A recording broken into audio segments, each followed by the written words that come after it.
If you are here, it is because you are looking for answers, and if I am here, it is to try to provide them. And believe me, I have plenty of theories and interpretations that you won't find anywhere else, that's guaranteed. Hello to all the expressists. I hope you are doing well, and that as usual, you are indulging in movies, but also in series. It's Zuil, and in this 100% spoiler video, I'm going to revisit the movie The Platform 2. The first film, The Platform, in 2020, had turned YouTube upside down at the same time as the viewers' minds, with all theories and interpretations being possible. For years later, is Platform 2 as twisted as the first one? In any case, what is certain is that we can still ask ourselves a lot of questions. I will finish this video with explanations about the ending and the elements that seem most complex to me in the film, but I will start first with what seems most obvious, namely the rules and laws of Platform 2, and then I will move on to a detailed description of the actions and personalities of the main characters and a whole series of random questions, so we can ease into it, don't worry. It's a long video, but there's a lot to say about this film, so it's completely normal. And if you just want my opinion on the movie, I made a short available here, and there's a longer version, well, just a bit longer, on TikTok. The link is in the description. Come on, let's not waste any more time, and let's go. Main rules of Platform 2. If the first film, The Platform, was so mysterious and intriguing, it was because we knew nothing about the rules and functioning of the pit. Here, in The Platform 2, we get to the essentials with a plot around the Solidarity Revolution, but we still have many questions. The first film was based on an absolutely unequal mechanism of food distribution. The principle is maintained here, but proponents of a fairer distribution of food partially enforce a set of laws with the ultimate goal of feeding all the residents of the pit. Here is a quick reminder of the main rules visible in the film. First rule, you do not talk about Fight Club. First rule, everyone must take only the dish they requested from the administration, unless an exchange is agreed upon with another resident or made with a deceased resident, of course. It is the fundamental law of equivalent exchange. In theory, this rule would allow all residents of the platform to be fed and to occasionally change their dish. However, in practice, it's complicated. People can lie about what they have chosen. Eating the same thing all the time inevitably leads to nutritional deficiencies, and the inability to easily communicate between very distant floors would not allow for efficient exchanges, or at least effective ones, without generating frustrations or misunderstandings. This whole story started because of a sandwich. Second rule, everyone must maintain order on their floor, even if it means using force when necessary. It is a strategy that both empowers and makes the followers of the laws autonomous, and at the same time, shows how much the end justifies the means for these fanatics. Third rule, you must ensure that the food of the dead is destroyed, unless you exchange it with your own personal dish. Here we are dealing with a super rigid rule again, knowing that many people are starving in this place. Throwing away food that could be used wisely or just exceptionally to, for example, boost the strength of weakened or sick residents seems to me ethically and from an equity standpoint more than questionable. But I will return to the notion of equity a little later in this video. Fourth rule, prohibition of cannibalism. If we can't even enjoy a floor mate anymore, honestly, joking aside, it's a rule that addresses a social taboo, a red line that humans who claim their humanity do not cross, except in times of war or under extreme survival conditions, which is ultimately the case in the films The Platform. And that famous yellow line, Perempuan also refuses to cross it when she leads the Barbarians. But well, I'll come back to it in more detail in a whole section dedicated to this character.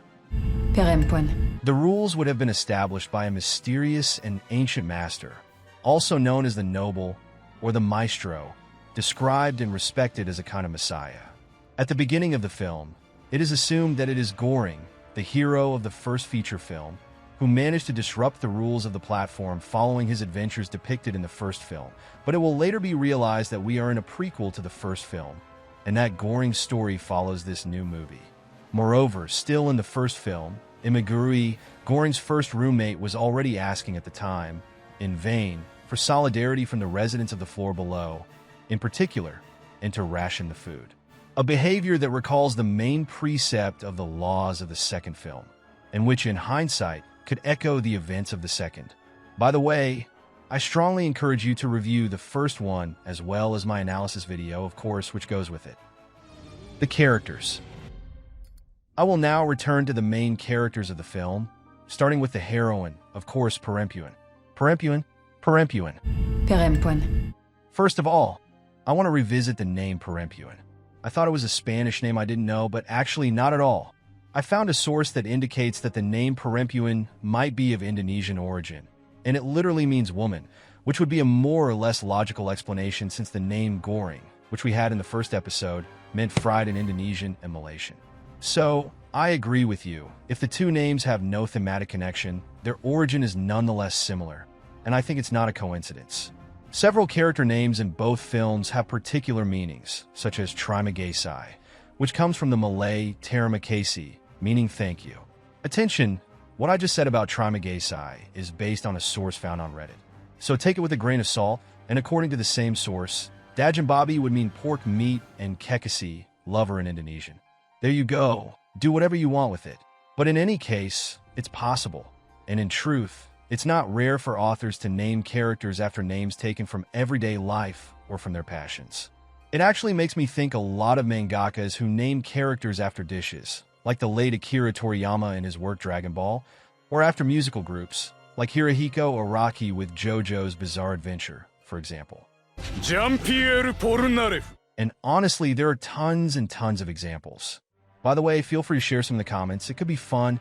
One of the articles I am putting in the description explains that International Women's Day is called Hari Perempuan International in Indonesian, and the term Perempuan is preferred over the term wanita, which also means woman, when Indonesians want to talk about feminist struggle and equality of treatment for women.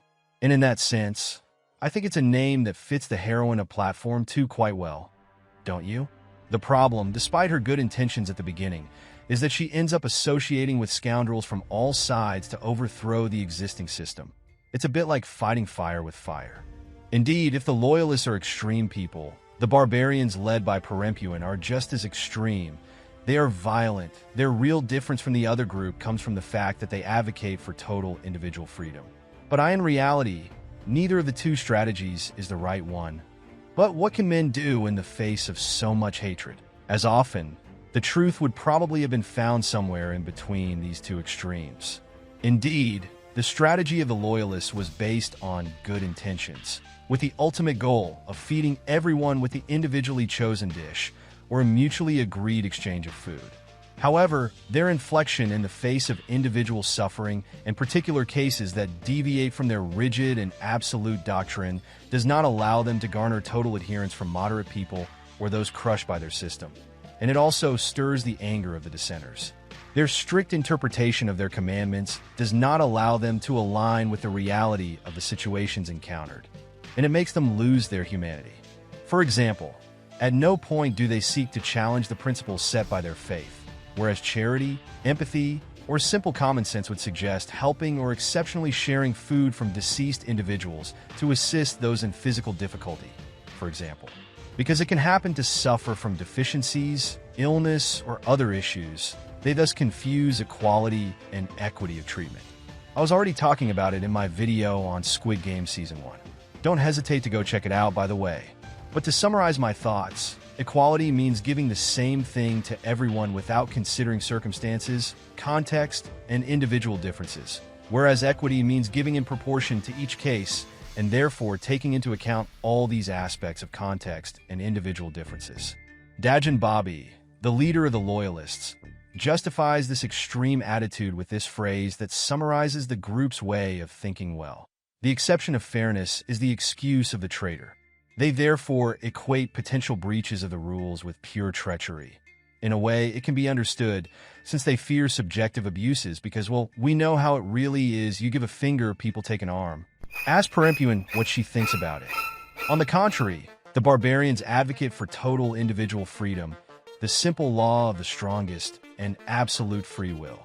Instead of adopting the aspect that works for their opponents, namely their fierce determination to feed everyone, they prefer to reject everything outright and go to the opposite extreme, reproducing the classic pattern of our own capitalist world and creating even greater inequalities than in the system, admittedly imperfect, established by their enemies. We can also see the consequences through the film The Platform 1 with Goring's adventures. And you probably know the Anglo-Saxon expression, the best of both worlds. And indeed, upon reflection, there's often something good to be taken from the different camps, even rival ones, just as there can be something bad, by the way. But instead of adopting their egalitarian vision and adapting it, they prefer to embrace their ultra-violence and their rejection of discussion. It reminds me of this quote attributed to Einstein: "Weak people take revenge. Strong people forgive. Smart people ignore." Well, here it's not about ignoring, but it's clear that simple revenge for the sake of revenge was going to create widespread chaos and even worse detention conditions. And that's exactly what ended up happening, of course. Obvio. Metaphorically, the character of Perempuan resembles the figure of the devil, a fallen angel who has descended into hell, in the sense that she initially embraced the values and doctrine of the Loyalists before being punished and opposing her companions. I had already talked about the character, also known as Satan or Lucifer, on the channel in my video about the Sandman Season 1. Don't hesitate to go take a quick look. Here, the parallel seems quite clear to me with Perempuan, since Lucifer etymologically means in Latin lightbringer. And what does she carry around with her nonstop since Zamyatin's death? A lighter. The connection and the symbol seem perfectly clear to me. The opposition between the two groups is also shown by the lively and hypersensory aspect of the group of the rebels, an impression reinforced by the bright red light, their songs, their visible pleasure in eating, and the general passion, even brutal and almost animalistic, that they exude. It contrasts with the cold, insensitive, almost empty, rigorous, and lifeless demeanor of their loyalist adversaries. I'll be back quickly, still regarding Perempuan, on the part where she sees in Hallucinations the people who have died. I see people who are dead. Maybe she is herself, in this spiritual passage on the brink of death, since she is starving and refuses to eat human flesh, particularly that of the Frenchman Robespierre. And this is a process we already saw in the first film with Goring, but I will go into detail on this point a bit later in the video, in the Q&A section. I would like to remind you that Robespierre, the real one, Maximilien Robespierre, was one of the architects of the French Revolution, but also of the Prairial Law, which established the policy of the Great Terror period, during which many opponents were executed. He was notably called the Incorruptible, and he himself ended up guillotined. So it really reminds me a lot of the fate of the Frenchman in the film, who indicates that cannibalism is prohibited by the Loyalists, and who ends up being eaten by the Barbarians. I also talk in more detail about the character of Robespierre in the film, played by Bastien Agueto, in the part with random questions. Why is there French in the film? To conclude with Perempuan. Rather than going all the way to the top and trying to get out of the pit, she chooses to try to save a child. The irony is that the child she is trying to save is actually a selfish child in itself, as it managed to reach the top of a pyramid above other children by somewhat crushing them. Then, she injures herself by repeatedly smashing her skull against the walls, and one can assume she dies while trying to help him. But here too, I'll explain in detail just after you'll understand why it's more logical for me to answer all these questions by continuing the video. Zamyatin. After some research regarding this character, I think I found a link between his name and a Russian writer from the early 20th century called Yevgeny Zamyatin, obviously with a link in the description. He is an author who wrote, among other things, a dystopia that inspired Aldous Huxley's Brave, New World, and George Orwell's 1984. In fact, in his book We, he depicts a society governed by an all-powerful state that regulates even the happiness of its citizens and wishes to impose its form of happiness even on extraterrestrials. It reminds me of the Loyalists who try to impose their rules on all residents, including the Barbarians, who are a bit like their own aliens. And where it becomes very interesting is that in the universe of the book, mathematics reigns over everything and takes precedence over freedom. And Zamyatin's hero dreams of a world where, to quote the Telerama article on the subject, the freedom of choice still exists. This takes us back to the part where Zamyatin, the one from the movie The Platform 2, outright rejects mathematics because, according to him, they are based on an illogical foundation, particularly due to the fact that the square root of -1 is an imaginary number. He even says that he no longer trusts anything at all because of it. He somewhat frees himself from mathematics, to regain a supposed or fantasized freedom that he thought was lost. All that just to end up locking yourself in a pit. Excuse me, but I still find that a bit stupid. According to Wikipedia, initially considered imaginary or inconceivable, imaginary numbers eventually came to be regarded as full-fledged numbers during the 19th century. And some mathematicians even claim that they are indispensable as the foundation of quantum theory. So if we base it on the change in status of these numbers and their utility, then Zamyatin's rejection of mathematics is based on a rather glaring error in judgment. Finally, if what he says is true, since, as we know, he's a big liar, mythomaniac and arsonist, nice resume. We quickly had clues about his case, and we could sense from the start that he was lying pathologically because during his interview with the administration he boasts and claims to be very dangerous, etc., but it's clear that he's making up a life. A truly dangerous person wouldn't tell you that. They would never tell you. That's what makes them truly dangerous. And little by little, his entire narrative collapses since the administration knows everything about his life and the real reasons why he is in the pit. According to the administration, he left school at 16, his family kicked him out, all his businesses went bankrupt, etc. We can see that for him. Lying is truly pathological, as he promises not to touch the food of the dead, but he cheerfully steals food in secret from the very first month and openly lies to Perempuan. But he is ultimately an endearing and tortured character. Difficult to say exactly why he is in the pit, because although his family probably did what was necessary to have him locked up, especially his parents who seemed to support him and had had enough, we also see that he is sick, he coughs up blood, he is weak. Perhaps he wanted to stop being a burden in the eyes of the people around him, or simply to regain some discipline, as he indicates to the administration. Despite everything, he is a nuanced character, because although at first he is more reluctant than Perempuan to become a loyalist, he eventually embraces the cause and tries to be better for himself and for others. But well, with him, it's always something to put into perspective, because we don't know if he's doing it for himself and to protect himself, or if he's doing it sincerely.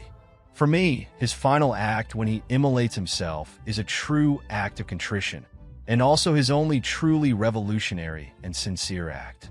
One might always note that, somewhat cynically, despite his sincerity in this absolute gesture, he anticipates the punishment he would have received if he had been caught and cornered by the Loyalists, which might have been even worse for him than what he inflicts on himself. Although it is already horrible, given what they do to people who do not follow the rules. To conclude on Zamyatin, while he said he no longer trusted anything because of mathematics, it should be noted that before setting himself on fire, he looks at Perempuan, as if he decides to rely on her and at least trust her, as a final hope that good and trustworthy people still exist. But he also decides to ask her to visit his children on his behalf when she leaves the platform, so that his existence does not end in a lie. This new example clearly shows the extent of the complexity of this character, and it is up to us, the spectators, to wonder whether he is sincere or not. The inmate on the 51st floor. During the third month of Perempuan's detention, just after Zamyatin's death, she shares her new floor 51 with a mysterious and rather suspicious one-armed woman whose name we will not know.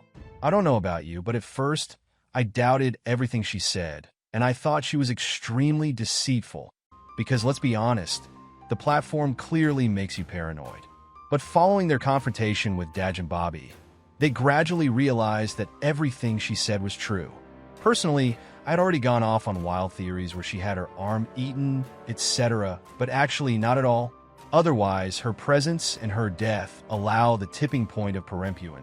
She represents a form of martyr, but also the logical and practical intelligence within the pit, because she is critical of the system put in place by the Loyalists, although she also recognizes its objective virtues. She also informs the heroine that the prisoners will, I quote, never be safe in the pit.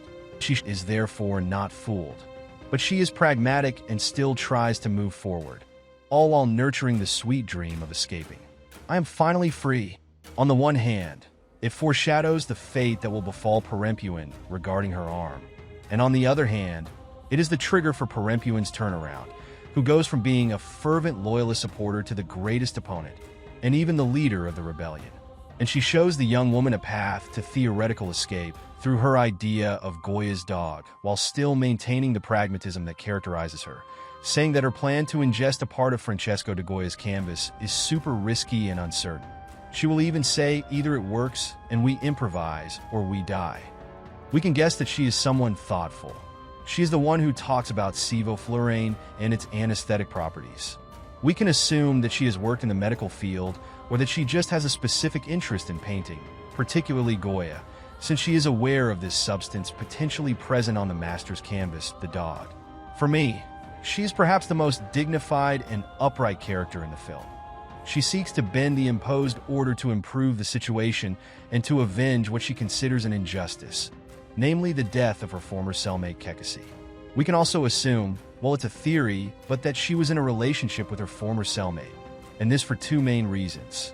First of all, because of the etymology of the name Kekasih, since as I mentioned earlier in this video, her name would mean lover, so we would understand in the background that she potentially had a relationship with her. Next, because of Kekasih's death itself. Actually, Dagin Babi seems rather inventive, let's say, in killing or punishing people, but why humiliate to such an extent someone he wants to kill? He made sure that Kekasih was born, exposed to the residents of the lower floors, at the mercy of cannibals, torturers, and potential perverts. Same goes for the woman with one arm on the 51st floor, with the fate he has in store for her as a punishment for her so-called second mistake. So, in a sense, he is devising this type of punishment to deter people who might be tempted to follow the bad example, but it's hard not to see it as an abuse of power or even a certain form of sadistic pleasure in his decisions under the guise of wanting to help people. I'm putting an article on the concept of sadism in the description so you can better understand what it might entail. Trimagasi. Now, I will move on to the case of Trimagasi, a character we got to know well in the first episode of the platform. I had given a complete presentation on it back then, so this will go quite quickly. I'll mainly talk about its significance in this second installment. Already, it allows for an easy transition to the first film, and it helps us understand that we are indeed in a prequel, since in the first one, it ends badly, let's say. So, everything or part of what we see in the second installment necessarily takes place after the events of the first part. And since we know the character, it already gives a nice nod to the first film because, well, I think most viewers appreciate the character, and then we wonder if he won't pull a dirty trick on the heroine at any moment, whereas the surprise we get is quite the opposite. He supports her in her revolution and even helps her deal with the bearded giant. So it really goes against what we expected, and that's pretty nice.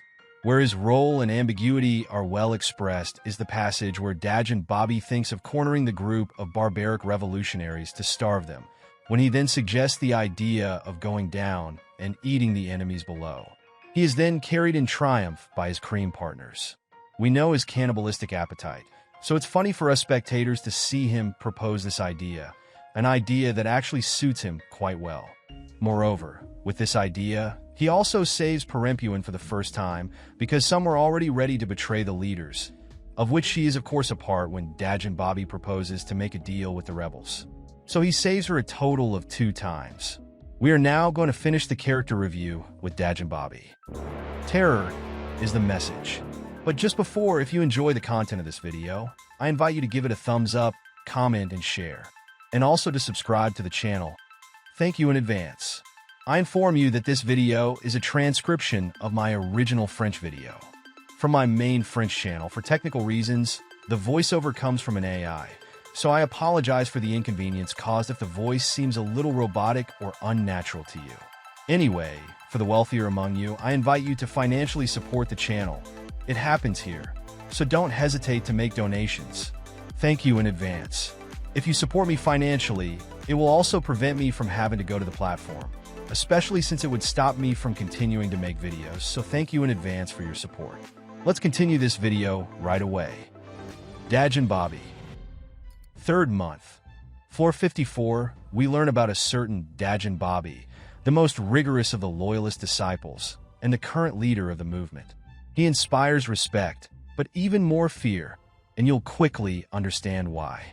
Upon his arrival in front of the 2 women on the 54th floor, he wishes to punish them because they did not respect the 2-floor rule to combat the threat. I guess he does not know the popular saying, necessity knows no law. He is an ultra-orthodox. Among the religious, he would be an extremist or a fundamentalist. In spelling, we would talk about hypercorrection. Leonard? Yes? Paradoxically, to his project of wanting to help the greatest number, he completely lacks empathy and emotion towards individual cases, since the rule is absolute and no exceptions are possible. In an administrative department, this guy would be a nightmare. You have been misinformed. Please go to counter 2. When he comes down, he makes the 2 women and those who participated in the pacification believe that it was good and that they would be entitled to unlimited wine. So on top of that, he's a bit of a sadist on the edges since he plays with his victims' anxieties. He will even say that terror is the message. The idea of a message is not new since we found it at the end of the first film, and we find it here as well. Except that for him, it is a message sent to the other residents and not a message of hope or revolution to be sent to the administration. For him, interpreting the law is a mistake. It should just be applied because as soon as we interpret it, we end up doing it to our own advantage. Hey, do you remember that story about a finger? We take an arm and all that? The heroine therefore loses her arm as a punishment. Cutting off the hand or arm for someone who betrays or steals is quite common in various folklores or beliefs. In the Japanese mafia, for example, the Yakuza practice yubitsum, which means cutting off a finger, usually the pinky or ring finger, to apologize, but in this type of practice in general, a finger or a limb is cut off to send a message. Another example, in a strict application of Sharia, in the Muslim religion, it is possible to cut off a hand for theft. Let's quickly focus on the case of the trisomic Cody Taini, who tries to denounce the heroine in her attempt to escape. He is listened to by the followers but ridiculed because what he says makes no sense. He talks about a dog, but since he didn't fully understand or hear the young women's plan, he got a bit confused and mixed up. Nevertheless, he still foreshadows Dagin Babi's final and fatal mistake, because by not killing Perempuan, he signs his own future failure, including his death and the end of the cult, even though he had been warned. As his own physique indicates, he was metaphorically blind this time, as he did not know or could not see the risk that Perempuan represented. Moreover, physically, he is this figure of blind, cold, and inflexible justice, an implacable and imperfect justice, originally supposed to be impartial. I am quoting this quote from Blaise Pascal: "Justice without force is powerless. Force without justice is tyrannical."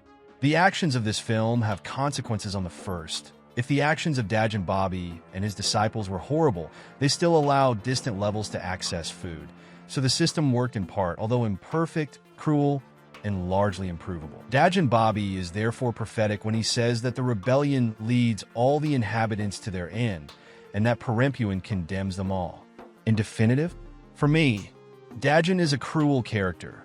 The inventiveness he showed in punishing or killing people was just not normal, and already showed a rather unhealthy, sadistic side in him.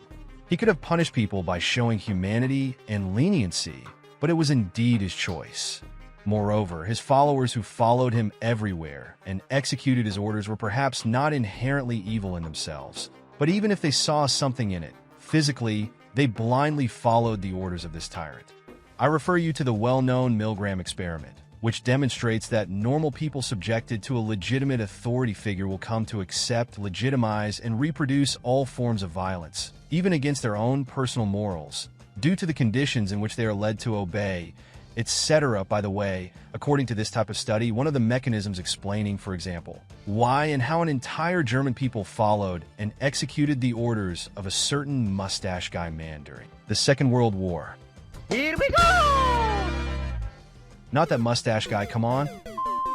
I will now address a whole series of questions in bulk, and I invite you to ask questions and also share your theories and give your answers in the comments. I will try to compile them and pin them in the main comment, as I did on the video for the first film, The Platform, when I have enough material. Thank you in advance. Is the platform a scientific experiment? If we are to believe the residents, to be taken with a grain of salt, because everything can potentially be false in this film. The big guy stayed for a year and a half, so 18 months, which is 18 cycles, which is huge.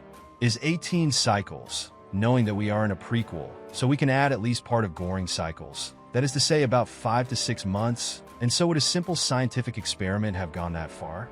Actually, it's complicated to determine a precise duration for experimentation. For example, I'm putting a link in the description to an article that talks about an experiment, well, which has nothing to do with this movie, but is supposed to last 500 years, so you see, it depends and it can go very far in duration. Now, as for the experience of a so-called social science, it might be different. But here too, well, I would say it depends.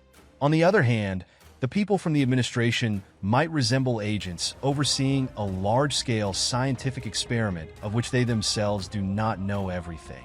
As Imaguri had shown in the first film, discovering that the platform had more than 200 floors contrary to what she had estimated. We could talk in some way with this pit about a randomized double-blind study. Behind this barbaric name lies the notions of an experiment with random distribution of subjects without the knowledge of both the subjects and the doctors, and it can go up to the triple-blind study when the researcher who performs the statistical data processing does not exactly know what he is dealing with. Well, then we could possibly talk about a fourth blind study with Dagin Babi, but anyway, why is there French in the movie? You have undoubtedly noticed it if you watch the film in its original version, but while the film is shot in Spanish, French is heard several times. First of all, through the actor Bastien Aguero. Well, simply because the actor is French. And since he apparently spent part of his adolescence in Argentina, well, he speaks Spanish quite well, hence his presence in the film. And French is often considered around the world as the language of, let's say, silky curses. You have the perfect illustration of it in the film Matrix Reloaded, for example, with the curses uttered by the Merovingian. Nom de Dieu de putain de bordel de merde de saloperie de connard d'enculé de ta mère. But the presence of French serves another purpose. Indeed, it can mean that the platform is a concept or an experience, call what you want, international, and that it does not seem reserved for Spaniards only. Another passage with the use of French concerns Trimagasi. Obvio. When he feasts with the other rebels and sings, he sings in French, which has the knack of exciting a woman he doesn't leave indifferent. In fact, she even puts her hand on his crotch. In my opinion, this sequence refers to the fact that French is often considered the language of love, seduction, and romance through a whole bunch of very stereotypical cliches. That's why we often have French music even in American films during romantic scenes. And here it is the case, although we are on a slightly more salacious aspect. But Trimagasi's sweetheart cannot resist the charm of the Frenchman, especially since he honestly says some pretty banal things, but which still refer to food and the pleasure of drinking and eating, thus mirroring their own precarious situation. Pleasures that are often associated with the pleasures of the flesh, by the way. And I'm talking about carnal pleasures, not cannibalism here. With this character Trimagasi, I prefer to specify, although for him, the two might probably be linked. By the way, he literally says in his song in French, and make love. During the discussion between the two enemy groups, Dagin proposes to the rebels to surrender and hand over their leaders. He is also ready to starve them to get what he wants, their capitulation. He is even ready to sacrifice allies who are below, because his totalitarian strategy is simple: divide and conquer. But that good old Trimagasi intervenes and suggests the idea of eating the enemies from below. That cheeky rascal, he never really misses a crumb of the conflicts. Why do the dead haunt Perempuan? Many passages show hallucinations where the dead speak to her or look at her. Perhaps she herself is in this passage on the brink of death, since she is starving and refuses to eat human flesh, particularly that of the Frenchman Robespierre, and thus it would somehow connect her to the souls of the deceased, or maybe they are just simple hallucinations. I remind you for information that Robespierre, the real one, Maximilien Robespierre, was one of the architects of the French Revolution, but also of the Prairial Law, which established the policy known as the period of the Great Terror, where many opponents were executed. He was notably called the Incorruptible, and he himself ended up, well, guillotined. So it really reminds me a lot of the fate of the French in the movie. And to wrap up this story about hallucinations of the dead, it was the same in the first film, where the same process was used, and Goring kept seeing Trimagasi or Imaguri even though they were dead. And Goring was also in a catastrophic state physically and mentally on the brink of death. The painting the dog. On several occasions, the protagonists allude to the painting the dog by the painter Francisco de Goya. The heroine even ends up finding it and swallowing a piece of the canvas in order to execute her escape plan. Goya is perhaps, along with Picasso, the most famous painter from Spain, and his paintings are extremely popular in his home country as well as around the world. The connection with Perempuan seems obvious, since she herself is a rich and renowned painter and sculptor in the world of the platform, so the fact that she envisions her salvation through her art is highly significant. It brings her back to her life outside, and it could literally bring her back outside by allowing her to escape. By the way, the drawing she makes on her floor, the 180th floor, during her second month of incarceration, recalls the dark theme characteristic of the famous period known as the Black Paintings by Goya, of which the painting The Dog is a part, among other works by the master, such as his world-renowned Saturn Devouring His Son, a painting that inspired, for example, Hajime Isayama in the depiction of his Titans in the manga Attack on Titan. By the way, but I digress. We can distinguish in the drawing a scene of cannibalism, where the smaller ones are eaten by the bigger ones. Symbolically, this can foreshadow the future of Perempuan, and especially her group of barbarians, who necessity will lead to eat their enemies, including that brave Robespierre. But metaphorically, it can also represent the fact that the pit somehow swallows everyone who lands there. Physically, by killing them slowly or violently, but also spiritually by stealing their soul, since they lose it by committing the worst atrocities, or by imprisoning their soul in some way, particularly in what I would call the ghost floor where all the dead are found at the end of the film. Perhaps this is why, at the very bottom of the pit, in its depths, one finds representations of the dead, as if the pit had damned them for eternity, condemning them to live a sort of non-life. Their features reminiscent of classic horror movie zombies, popularized by pop culture starting with George Romero, but I'll return to that later in a bit more detail. As for the painting The Dog, to return to it, it depicts a black dog looking upwards, lost in an immense space that overwhelms it. Metaphorically, it can remind us of the residents of the platform, also lost in this enormous structure, sometimes looking up at the inaccessible heights that could yet allow them to free themselves. The end explained. Why are the end credits so important? We see several people on the platform. With a child, we can assume they're saviors, that is, former residents of the platform who have passed the ultimate test like Goring or Perempuan. They're the ones who chose to rescue a child and try to help them. In my opinion, they even died trying. I'll clarify my thoughts right after. At the very end of the film, Goring and Perempuan embrace each other, surprised and happy to be reunited. Seeing them, I think they understood that they should never have gone into that pit, and that they should have simply resolved their problem like normal people, that is, by talking, having a good fight, then reconciling and forgiving each other, and then moving on, even though it's not easy, of course. But this sequence, in any case, corresponds to a true redemption following the accidental death of Goring's son, due to Perempuan's actions, and it could only come from the forgiveness of the victim exchanging with the one who went through all these trials to reach this conclusion. If Goring was indeed the famous boyfriend of Perempuan that she mentioned earlier in the film, because after all, even if it makes sense, we can't say it with 100% certainty. The children in the film. At the beginning of the film, we see numerous children having fun in what appears to be an underground level of the platform. The codes, colors, and costumes are similar to those of the adult residents. We see them having quite innocent fun at first. They form circles holding hands. They are quite smiley. They climb rather orderly on the impressive pyramid structure, which stands in the middle of the room, respecting each other to enjoy the slide. The slide foreshadows what the pit is for adults in this series of films. But through the eyes of a child, it is a typical children's game with a rather vertical structure, and with an induced hierarchy, since if you are at the top you can enjoy the game. If you are at the bottom, well, you are left with nothing like the adults on the platform. And then we notice that the interactions between the children take quite an unexpected turn, and little by little, their relationships start to unravel. They begin to be more individualistic, less smiling, and in an increasingly fierce competition to reach the top of the pyramid and thus the slide. The parallel with the competition among adults to obtain the best position or the best advantage in civil society seems quite obvious to me. And within the platform, the residents at the top are obviously largely advantaged. And a child manages to climb to the top of the pyramid, standing out in front of all the others. Once chosen, He wears a very cold expression and is picked up by two people, including Maharu, the young woman from the first film who was desperately searching for her child, all under the gaze of the one we thought was her child in the first film as well. We then understand that the little girl is chosen later, probably under conditions similar to those of the young boy on Platform 2. But for the first film, I add that she doesn't seem to have changed much physically, even though the filming must have been done later, and normally children change a lot at that age.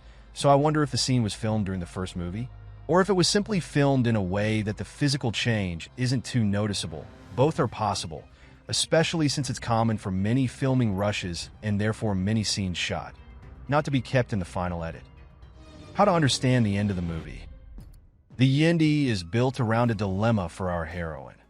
While she succeeded in the first part of her plan, saving the child and risking her own life, or just selfishly trying to get out, the woman is consumed by guilt for accidentally killing her boyfriend's son outside the pit.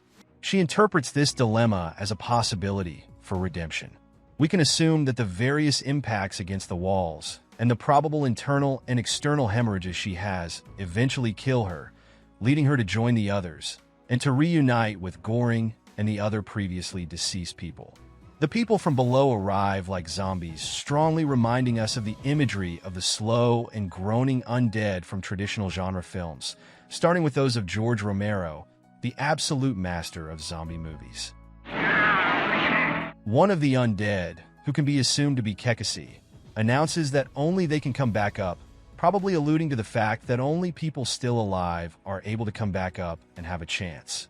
And since he is a child, he has a chance of salvation, a second chance, and therefore true redemption, unlike an adult corrupted by the platform. Another possible theory for the ending is that perhaps all the people dying in the pit end up in the place where Goring and Perempuan end up. Maybe the pit is connected to some sort of purgatory where the souls of freshly deceased people wait, and where they will be judged when the time comes. At that moment, the sacrifice of the child saviors might be recognized, allowing them to access paradise. Maybe also that all the residents of the pit are already dead upon their arrival, and that their behavior inside said pit will be judged, and that the final place where all the dead are gathered would therefore be this famous purgatory where souls await judgment. In short, it's just pure speculation, but since we know this time with the end of the second part that the residents we see in this passage are dead, except for the children, it would constitute a completely plausible mystical explanation. And that's all for me, the Expressists. I hope that... What? Do you want a bonus question? Well, here we go. Bonus question. Bonus question. How to beat the platform. In fact, we see that Goring in the first film, The Platform, or Perempuan in the second film, try to escape, and their strategy fails. Either by getting on the platform, or getting off, or by trying to get back on at the time of the monthly interval. So if for the moment I haven't found a real solution to get out of the pit, I thought of an idea to at least allow survival, or to break the pit. In fact, the thing that causes the most problems in the pit, and on which we can ultimately act, is the distribution of food. People didn't make the same choices of dishes, and honestly, not all the dishes are worth it at all. In my opinion, there would be a way to remedy this right from the entrance into the pit by choosing enormous dishes that only count as one. Honestly, what's the point, and what a terrible strategy to choose plums as a dish, for example, when you can have a much heartier and super nourishing meal. I'm not saying that everyone should take a gigantic tiered cake. Although with that, the dishes would easily go down to the 333rd floor in my opinion. Because, well, let's not forget two things. The slab only stays on each occupied floor for 2 minutes, and you're not allowed to keep food on your floor under penalty of burning or freezing. So, by taking enormous dishes, I think it would be possible to solve the food problem. Because no one can finish a wedding cake in 2 minutes. And even if by chance it were humanly possible, not everyone would necessarily be able to do it. Far from it even. Well, after that, everything should fit on the central slab, but the rules are clear. The dishes we requested must be provided by the administration. So, that's the problem with the administration, I must say. But the residents, in any case, should think a bit more ahead, and for me, they should review their overall strategy. And there you have it. That's all from me, the Expressists. I hope you enjoyed this video. If that's the case, there are other videos on the channel that should appear on your screen, so don't hesitate to check them out. thank you for everything. And so I say to you, go watch movies and series, and see you very soon by Expressists.